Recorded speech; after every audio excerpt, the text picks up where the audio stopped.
আমরা যে পৃথিবীতে বাস করি সেটা কিন্তু একদম স্থির নয়। এটি অনবরত দুটি ভিন্ন ধরনের নাচে ব্যস্ত।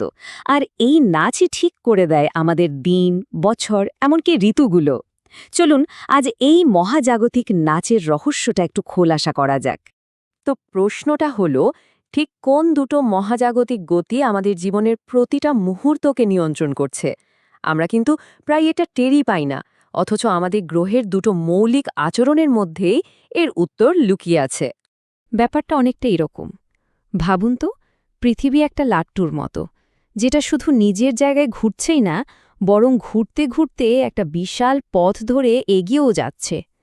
এই যে দুটো আলাদা আলাদা গতি, একটা হলো নিজের অক্ষের ওপর ঘোরা, আর একটা হলো পথ ধরে এগিয়ে যাওয়া, এগুলোই হলো আবর্তন আর পরিক্রমণ। চলুন প্রথমে পৃথিবীর প্রথম নাচটা নিয়ে কথা বলা যাক, মানে ওর নিজের অক্ষের ওপর যে ঘুরপাক খাওয়াটা।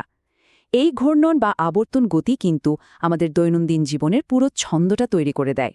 এই গতিটাকেই আমরা বলি আহ্নিক গতি।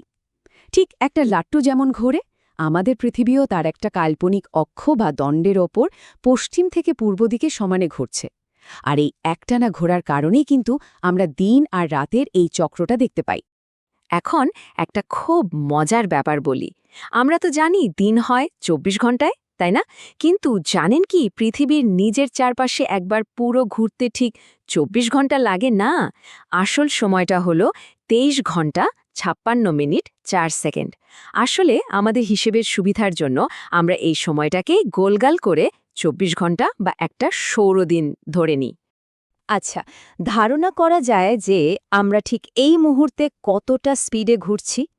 নিরক্ষরেখা মানে পৃথিবীর ঠিক মাঝ বরাবর এই ঘোড়ার গতি ঘণ্টায় প্রায় ১৬১০ কিলোমিটার। ভাবা যায়?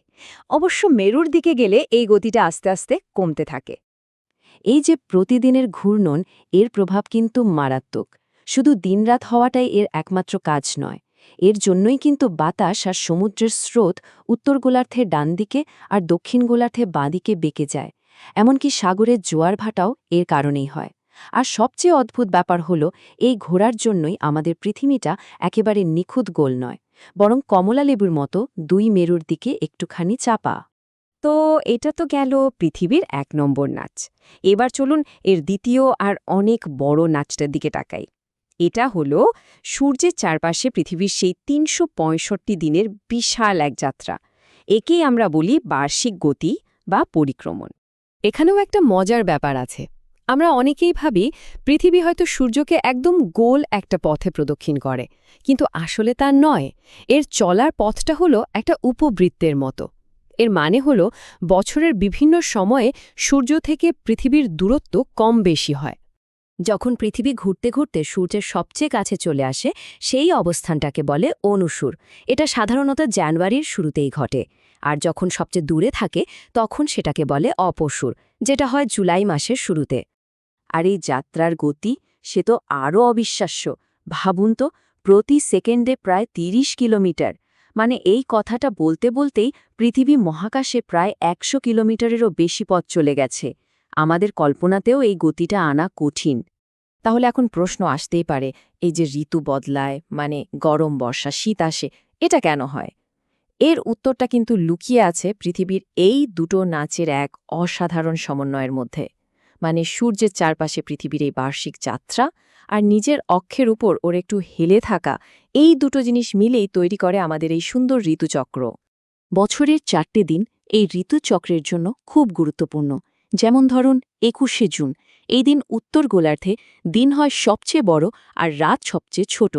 ঠিক এর উল্টোটা ঘটে দক্ষিণ গোলার্ধে। আবার ২২শে ডিসেম্বর হয় ঠিক তার উল্টোটা।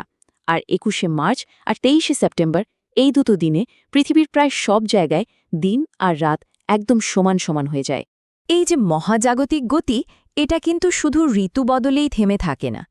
আমাদের সময় মাপার যে পদ্ধতি, মানে আমরা যে ক্যালেন্ডার ব্যবহার করি, সেটাও কিন্তু পুরোপুরি এই গতির ওপরই নির্ভরশীল। আমরা সবাই লিপিয়ারের কথা শুনেছি, তাই না? কিন্তু এটা কেন হয়?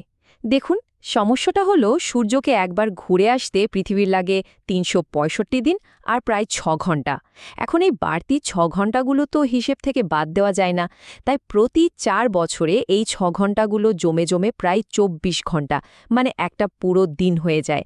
আর তখনই ক্যালেন্ডারের হিসেব ঠিক রাখতে প্রতি ৪ বছর পর ফেব্রুয়ারি মাসে একটা অতিরিক্ত দিন, মানে ২৯শে ফেব্রুয়ারি যোগ করে দেওয়া হয়। কি সহজ সমাধান!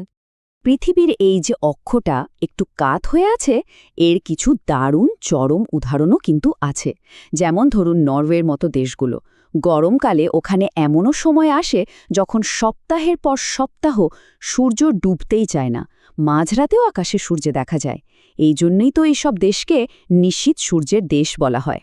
তাহলে দেখা যাচ্ছে পৃথিবীর এই ঘূর্ণন আর পরিক্রমণ, এই দুটো নাচই আমাদের চেনা জগতের সবকিছু তৈরি করেছে। কিন্তু একবার ভাবুন তো, আমরা যদি এমন কোনো গ্রহে গিয়ে নামি যেখানে এই নাচের ধরনটা একদম আলাদা, যেখানে হয়তো একটা দিন আমাদের ১ বছরের চেয়েও লম্বা, অথবা যেখানে ঋতু বদলানোর নিয়মটাই অন্যরকম, মহাবিশ্বের অন্য জগৎগুলো হয়তো আমাদের জন্য আরও কত বড় বিস্ময় নিয়ে অপেক্ষা করছে কে জানে।